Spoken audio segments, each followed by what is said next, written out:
నిత్య జీవము గురించినటువంటి నిరీక్షణ క్రిస్టియన్ల భక్తికి ఆధారమై ఉన్నది. మరి అన్యుల భక్తికి హేతువేమిటి, ఆధారం ఏమిటి?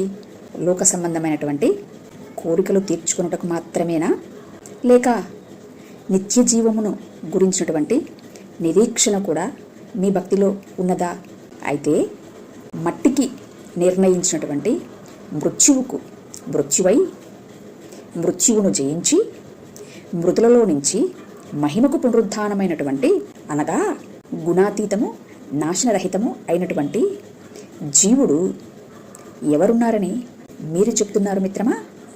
మేమైతే అట్టి పురుషుడు క్రీస్తే కనుక నిత్య జీవము క్రీస్తునందున్నది అని విశ్వాసము ద్వారా అట్టి నిరీక్షణలో నిలిచిన భక్తిని కలిగి ఉన్నవారము. మరి మీరు ఎట్టి భక్తిలో, ఏ నిరీక్షణలో విశ్వాసం కలిగి ఉన్నారు?